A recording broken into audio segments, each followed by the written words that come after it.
สำหรับผู้หญิงคนหนึ่งเนาะผู้หญิงคนหนึ่งที่ครอบครัวนะที่ปัญหาชีวิตคู่เนี่ยมันล้มเหลวผัวเนี่ยทิมผัวทิมหนี้ไปอยู่กับคนใหม่เออบ้านนี้พ่อผัวทิมหนี้ก็เคว้งคว้างเด้บ่มีที่พึ่งคิดว่าอยู่บ่รอดถ้าเกิดเป็นกรณีนี้หมู่เจ้าสิคิดหาวิธีใดก่อนที่เอ่อพึ่งพาเจ้าของให้ได้เข้มแข็งเด้อสู้เด้อกูเอ๋ยหรือหาผัวใหม่หาที่เกาะใหม่แต่ว่าคนเฮามันสิมีแนวทางความคิดที่บ่คือกันเด้บางคนก็สิคิดว่าโอ๊ยข้อยสิเข้มแข็งแล้วข้อยสิอยู่ให้ได้กับลูกข้อยสิเลี้ยงเขาให้เติบใหญ่เป็นคนดีได้เรียนสูงๆแม่นบ่บางคนนี่เป็นผู้หญิงที่แบบเก่งแรงเลี้ยงลูกตามลำพังได้บางคนสิอ่อนแอข้อยไปบ่รอดข้อยต้องมีผัวใหม่ข้อยต้องมีคนมาเลี้ยงข้อยต้องมีคนมารับผิดชอบข้อยข้อยข้อยไปบ่รอดคนเฮามันสิต่างคนต่างคิดมุมมองคนเฮาบ่คือกันอืมบัดนี้ผู้หญิงคนเนี้ยเพิ่นเป็นคนอ่อนแอไปบ่รอดข้อยต้องมีที่เกาะก็เลยมองหาคนใหม่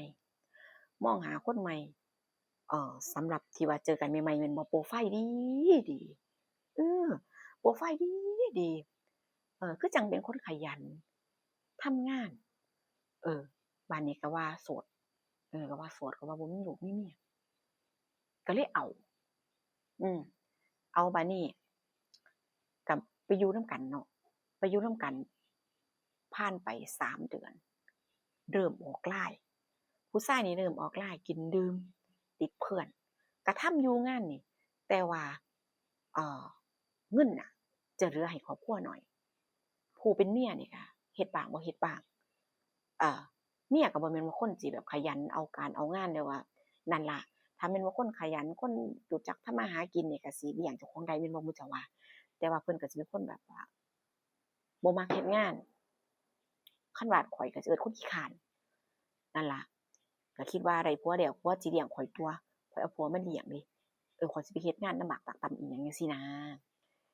บัดนี้พอเงินบ่พอใช้ในบ้านเออเขาก็เจียดมาให้เงินของเขางานทำเงินที่เขาไปทำงานน่ะแค่เล็กน้อยอาเขาบ่แม่นว่าพ่อพระทำงานได้เท่าไรถิ้มให้เมียเบิดบ่แม่นเด้มันบ่แม่นแบบนั้นเด้บาดนี้ลูกเจ้าเด้แม่นบ่แรกๆก็ว่ารักอยู่ข้อยรักเจ้าข้อยก็รักลูกเจ้านำข้อยรักแม่มันข้อยก็รักลูกมันแม่นบ่เว้ากันจั่งซี้บัดพอมาอยู่นำกันจริงๆมันบ่แม่นภาระเจ้าลูกเจ้าไหนเจ้าต้องกินไหนเจ้าต้องเรียนอิหยังต่างๆนานาสิมาเกาะข้อยไว้เดียวบ่ได้เดะมีปัญหาพิดเถียงกันพิดเถียงกันบัดนี้เขาเป็นคนอารมณ์ร้ายพิดกันลงไม้ลงมือลงไม้ลงมือคือชีวิตจากที่ว่าแย่มันก็ยิ่งแย่ลงปานนี้คันสิมองว่าเฮ้ยมันก็เป็นแม่นแล้วก็สิเป็นคนแนวนั้นเนาะก็ต้องช่วยกันทำมาหากินซั้นตั่วสิมานอนเกาะเขาหยังฝ่ายเดียวมันก็จริงอยู่แต่ว่าคือคนเฮามันคิดบ่คือกันนั่นแหมมื้อเจ้าเข้าใจบ่บัดนี้พอมันเป็นปัญหาแบบนี้ก็คือแบบว่าความลำบากคือแบบว่าปัญหามันเกิดตรงที่กับเจ้าของผู้หญิงแม่นบ่ล่ะเออแล้วว่าลูกก็กำลังเป็นสาวซิมลีมบ้านข้อยเอิ้นเป็นสาวสมวยน่ะเออมันก็กำลังเป็นตารักเนาะเป็นตารักบาดนี้พ่อแม่นี่ก็พิดกันระหองระแหงแม่นบ่พิดกันระหองระแหงบาดนี้ผัวนี่ก็บางครั้งบางทีนี่ก็แซ่มแล้มเดะสายตานี่ส่งหวานเยิ้มใส่ลูกเดะบางทีลูกก็จนขนลุกเวลามันเห็นท่าทีของพ่อเลี้ยงจังซี่นะบาดนี้แม่น่ะก็เครียดว่าเขานี่ดูถูกเจ้าของว่าเขานี่มึงเป็นหญ้าทำมาหากินเลี้ยงปากเลี้ยงท้องก็เลยออกไปหางานเป็นไปทำงานอาหารโต้รุ่งเออเขาก็รับบาดนี้เขาก็ไปรับแบบว่าลูกน้องเก่าเขาน่ะบ่อยู่เขาก็รับแบบชั่วคราวถ้าเขากลับมาเขาก็เลิกจ้างจังซี้นะก็เลยไปเฮ็ดบาดนี้พอไปเฮ็ดเออบัดนี้ผัวเนี่ยก็มีโอกาสอยู่กับลูกในบ้าน2คนบางเทื่อมันก็บ่ได้ไปเรียนแม่นบ่ล่ะบ่ไปเรียนเขาก็มันก็อยู่บ้านเป็นจั่งใดบัดนี้บ่เจ้าฮู้บ่มันก็เกี่ยวเกี่ยวพาแล้วก็แบบว่ามันมีโอกาสเนาะพอมีโอกาสจังซี้นะ ผู้เจ้าอยากรู้บ่ว่าพ่อเลี้ยงเฮ็ดจั่งใดบ้านนี้เนาะก็ด้วยที่ว่าอยู่นำกันอยู่บ้าน2คนเนาะมันก็เข้าไปหาก็ไปกอดไปหอมไปหยังบอกว่าพ่อรักลูกจังซั้นจังซี้โอ๊ยพอได้กอดได้หอมจังซี้นะเออก็ก็ควบคุมสติเจ้าของบ่อยู่ผู้ชายน่ะเว้าง่ายๆซะผู้ชายมากๆก็ได้พลาดพลั้งแล้วได้พลาดพลั้งได้เฮ็ดเรื่องราวที่มันบ่ดีเกิดขึ้นในบ้านเออพอเฮ็ดพอได้หยังที่เขาต้องการแล้วผู้ชายนั่นก็บอกว่าอยากได้หยังสิซื้อให้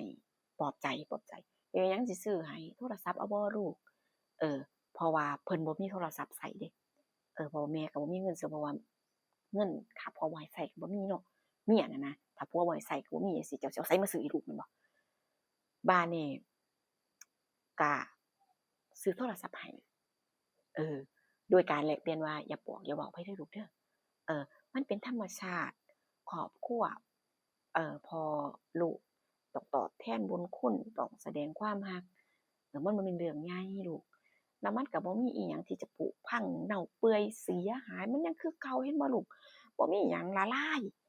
มันเป็นธรรมชาติไผก็เป็นจังซี้เว้าเก่งเดะเว้าจนลูกนี่เชื่อแล้วก็บ่บอกไผครั้งหนึ่งเกิดขึ้นเพิ่นได้โทรศัพท์พอซื้อโทรศัพท์ให้ก็ดีใจเอ่อภาษาคือว่านั่นล่ะบ่จักหยังก็ก็ได้โทรศัพท์เออแต่ว่าคือว่าเพิ่นใฝ่ฝันอยากได้อยู่แล้วเนาะแต่ว่าก็สิขอก็บ่กล้าก็บ่มีเงินซื้อให้อยู่แล้วผู้เป็นแม่บัดนี้เพิ่นได้มาเล่นจังซี้นะแม่ก็ถามว่าเอามาแต่ไสไปเอาไผมาลูกก็ว่าบ่ได้อักนี่คือพ่อซื้อให้พ่อบอกว่าซื้อให้เป็นของขวัญว่าเป็นของขวัญวันเกิดเพิ่นก็ตั๋วแม่ไปจังซี้ว่าวันเกิดพ่อเลยซื้อให้เป็นของขวัญแค่นั้นไปถามผัวว่ามันแม่นอีหลีบ่บัดข้อยขอเงินคือบ่มีเงินคือไปมีเงินไปซื้อโทรศัพท์ให้ลูกแนวใดผัวก็อ้างเหตุผลไปว่าโอ๊ยลูกมันก็ใหญ่แล้วเออเขาก็เป็นสาวเป็นนางแล้วนี่ก็ให้เขามีแหน่หั้นล่ะก็เงินออเดือนออกนี่เดี๋ยวผัวก็เดะให้พอปลอบใจเมียก็ยิ้มได้ก็แล้วไปก็แล้วไปได้เงินนำเขาจั่งซี้บัดนี้เรื่องในบ้านนี่เรื่องเช้าเรื่องเนี่ยมันก็เกิดขึ้นซ้ำๆมันเกิดขึ้นซ้ำๆก็เออก็มีการปลอบใจก็ให้เป็นรางวัลมีรางวัลให้ว่าจังซี้เด้อลูกเอ้ยพ่อรักเจ้าให้นั่นให้นี่ซื้อของเล็กๆน้อยๆให้เพิ่นก็แล้วจนมันเป็นความเคยชินบัดนี้เป็นความเคยชินก็อยู่กันจังซี้ครอบครัวนี้อยู่กันจังซี้แม่ก็บ่รู้เรื่องอิหยังเออบัดนี้เขาเลิกจ้างงานที่เฮ็ดเนี่ยเขาเลิกจ้างลูกน้องเก่าเข้ามาบัดนี้เขาเลยว่าข้อยเลิกจ้างเจ้าเด้อลูกน้องเก่าข้อยมาแล้วนั่นล่ะถ้าเกิดว่าอิหยังจั่งใดก็ถ้ามีงานข้อยสิบอกข้อยหมายถึงว่าเขาสิฝากงานให้อะนะเจ้าก็ต้องยอมหยุดเดะเจ้าบ่ได้ไปเพราะว่าเขาก่อนจ้างเขาก็บอกแล้วแม่นบ่ว่าเขาจ้างรอลูกน้องเนี่ยเขาไม่มีธุระเขากลับบ้านจังซี้เพิ่นก็เลยว่างเพิ่นก็เลยมาอยู่บ้านอยู่เรือนซื่อๆช่วงเวลานี้ก็คืออยู่เรือนซื่อๆบัดนี้พออยู่ซื่อๆมันก็บ่มีโอกาสได้อยู่นำกันในระหว่างพ่อลูกเนาะก็น้อยลงจังซี้นะก็เริ่มหึงหวงก็เริ่มผิดเริ่มเถียงกันอีกเริ่มคุยกันบ่ลงรอยทะเลาะกัน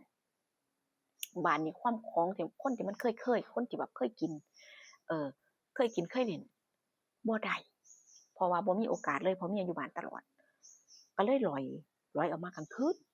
เรื่องก่อนความสิแตกเดะบัดนี้ก่อนหน้านี้มันก็ดีๆกันอยู่หลอยออกมากลางคืนมาเข้าไปห้องลูกกลางคืน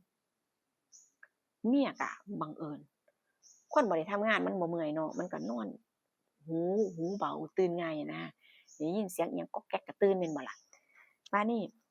ก็ตื่นบัดนี้เจ้าของนี่ด้วยความที่ว่าห้องบ้านที่อยู่เนี่ยคือมันมีแต่ห้องเดี่ยวพ่อกับแม่เนี่ยสินอนอยู่ข้างนอกเอาแค่ผ้าม่านมากั้นแค่ตู้เสื้อผ้ากั้นให้มันเป็นส่วนโตวแต่มันบ่แม่นห้องที่ดีนั่นนะแต่ว่าลูกสาวก็เป็นห้องอยู่พอได้อยู่บางคนเฮามันหูเคยๆกันแม่นบ่เจ้าว่าเออก็เปิดประตูไว้บ่ได้ล็อกก็เข้าไปหากันได้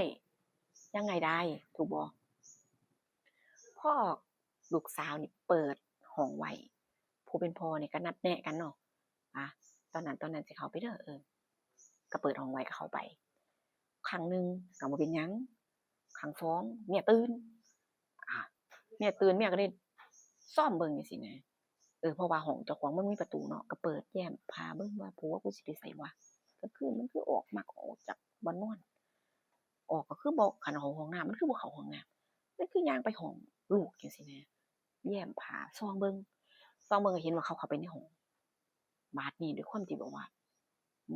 มันโหยหากับหน้ามืดตามัวน่ะว่าง่ายซะลืมเซฟเจ้าของเริ่มปิดห้องเลยยังแล่นเข้าไปกับนัวเนี่ยกับฝ้าวว่าซั่นเถาะว่าอยู่โดนบ่ได้มันฝ้าวนี่ลืมปิดประตูเมียก็เลยย่างดอกน้ำกลก็เข้าไปเห็นว่าผัวกับลูกเนี่ยเขาไปหากันว่าเฮ็ดหยังบ่มั่นใจส่องเบิ่งด้วยความมืดแบบว่าบ่ถึงขนาดมืดสนิทแต่ว่าไฟส่องจากหน้าบ้านที่เปิดเนี่ยมันสามารถส่องออกมายังเห็นว่าถ้ามีคนเฮ็ดหยังกันมันก็ต้องเห็นก็ยังเห็นอยู่ก็เห็นว่าผัวเนี่ยกับลูกเนี่ยอยู่กันลักษณะใดจังซี่นะทนอยู่เบิ่งบ่ได้ที่แรกก็ย้านผัวนี่โวยวายย้านพิษย้านเถียงกันย้านพิษย้านเถียงย้านมีปัญหากันก็บ่กล้าบัดนี้มันทนบ่ได้ก็เข้าไปแสดงตัวแล้วก็หายโวยวายอาละวาดเปิดไฟขึ้นเบิดงงเบิดบาดเป็นเรื่องเสียงดังโวยวายปาข้าวของในห้องของลูกวุ่นวายเบิดบัดนี้ถามว่าผัวผู้มีความผิดนี่เป็นจังได๋ผัวนี่บ่ยอมลงเด้ในเมื่อเมียรู้แล้วก็หายเมียต่อว่าสิเสียงดังเฮ็ดหยังอยากให้คนรู้บ่อยากให้คนรู้ว่ามึงบ่อายบ่มึงสิเว้าเฮ็ดหยังคือแบบว่าบ่ได้รู้สึกผิดแล้วก็บ่ได้แบบว่าบ่ได้ย้านอิหยังจังซี่นะพอเขาถือสิทธิ์ว่าบ้านมันก็เป็นบ้านเขาจะมาอยู่นำเขาแม่นบ่บ้านนี้ก็หายว่าเมียนี่เฮ็ดให้เรื่องน้อยเป็นเรื่องใหญ่แล้วก็สิลงไม้ลงมือพร้อมเด้ผัวเนี่ยก็ย้านเขาย้านเจ้าของเจ็บก็เลยเซาเว้าเซาเว้ามานั่งไห้นั่งห้องอยู่ข้างนอกผู้เป็นลูกเนี่ยก็เงียบผู้เป็นลูกนี่ก็เงียบบ่เว้าบ่จาหยังเก็บตัวอยู่ในห้องบัดนี้ผัวก็เลยว่าอย่าปากมากอย่าเว้าหลายถ้าอยู่บ่ได้ก็ออกจากบ้านนี้ไปถ้าเกิดว่าอยากอยู่บ้านนี้ก็ต้องเงียบหุบปากเพราะหยังเพราะเขาอ้างว่าเขาเป็นคนทำมาหากินเลี้ยงถ้าบ่พอใจก็หนีบัดนี้บ่กล้าออกไปเผชิญโลกภายนอกเด้เรื่องของมันเด้บ่กล้าออกไปเผชิญโลกภายนอกออกไปก็บ่มีหม้องสิอยู่สิซุกหัวนอนงานการก็บ่มีทำเงินสิซื้อกินก็บ่มีเพราะว่าอยู่ก็อาศัยเขาพึ่งพาเขาผู้เจ้าคนเฮามันบ่มีความคิดบ่มีความสามารถบ่มีมันสมองแบบนี้มันมีอีหลีที่เจ้าเว้านี่มันเรื่องที่ญาติโยมข้อยสิบอกให้ฟังเด้อหนักกว่านี้ก็ยังมีบ่อึดอืออันนี้ก็ขออภัยสำหรับคนที่เข้มแข็งแล้วคนที่เลี้ยงดูเจ้าของได้แล้วเด้อข้อยก็เว้าในส่วนหนึ่งเท่านั้นมันก็มีเป็นบางส่วนล่ะว่าบัดนี้ยอมเงียบอ้าวยอมเงียบแล้วบัดนี้ลูกอยู่จั่งใดได้ยายอ้าวเป็นจั่งใดก็ให้มันเป็นตั่วโตของมันโตของเขาเวลานั้นเขาก็มีแรงเรื่องของเขาก็อยู่ไปแต่ว่าก็พยายามเบิ่งแหน่ล่ะสิ่งที่แม่เฮ็ดได้ก็มีแค่บอกว่ามึงอย่าปล่อยให้มันผ่องเดะมึงอย่าปล่อยให้มันมาประจานเจ้าของเด็ดขาดต้องระวังสุดท้ายไปหาของป้องกันมาให้ลูกจ้อยอีหลีเรื่องนี้อีหลีว่าจั่งใดก็อย่าป้องเด็ดขาด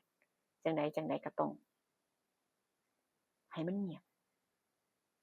พี่บ้าอีหยังมีเงินให้อยู่มีเงินให้ใช้กูสิไปออกไปลำบากกูไหวเด้อซุมื้อนี้งานก็บ่เฮ็ดก็ผัวนั่นแหละหาให้กินบัดนี้เมียก็มีข้ออ้างเดะถ้าบ่ให้เงินเขาแต่ละเดือนจำนวนเท่านี้ก็สิหอบลูกหนีเขาว่าเขาสิพาลูกไปอยู่หม้องใหม่บ้านนี้เพิ่นก็ติดใจเนาะเพิ่นก็ติดใจเพิ่นก็หลงใหลเพิ่นก็ย้านเขาหนีบัดนี้ก็ยอม มันก็คือว่านั่นน่ะเขาเรียกว่ามวยถูกคู่ลักษณะว่ามวยถูกคู่ถ้าเจ้าบ่ยอมข้อยก็สิหนีบ้านนี้ก็ย้านเขาหนีก็ยอมให้ทำงานเลี้ยงเขาอยู่บ้านเจ้าของคนที่เว้าแล้วก็โอ๊ยมันก็นั่นล่ะมันก็พอๆกันจังได้มาพ้อกันนั่นนะคันสิมองว่าโอ๊ยซัวเนาะสูอยู่นำกันจั่งซี้ได้ผู้เป็นแม่ก็ซัวคักเออนั่นล่ะก็คิดเอาผู้ฟังก็ฟังแล้วก็คิดไปนำพิจารณาไปนำเรื่องราวมันก็ประมาณนี้เขาก็อยู่กันได้คนอื่นก็บ่มาเฮ็ดหยังให้เขาได้เดะล่ะเขาก็อยู่กันนั่นล่ะครอบครัวเขานี่มันก็เป็นเหมือนกับว่าเรื่องในภายในครอบครัวจั่งซี้นะหมู่เจ้านั่นล่ะเรื่องราวนี้จบแล้วเด้อเออฟังแล้วก็หวังว่าสิอ่ามีข้อคิดดีๆให้กับหลายๆคนหลายๆท่านได้เนาะ คือการเป็นที่พึ่งแห่งตนนี่มันดีเดะพี่น้องมันดียืนด้วยลำแข้งเจ้าของให้ได้เลี้ยงดูเจ้าของให้ได้คือเราบ่ไปพึ่งพาไผจั่งซี้บ่เอาชีวิตไปผูกกับไผจังซี้นะอันเนี้ยจะเป็นสิ่งที่ดีที่สุดข้อยมาเว้าสู่ฟังซื่อๆดอกจ้ะเนาะส่วนที่ว่าสิเฮ็ดจั่งใดชีวิตหมู่เจ้าก็แล้วแต่หมู่เจ้าแล้วแม่นบ่เอ้าเจอกันคลิปหน้าดูผู้สิมีเรื่องราวหยังมาเว้าให้ฟังอีกสำหรับคลิปนี้ไปแล้วนะคะสวัสดีค่ะ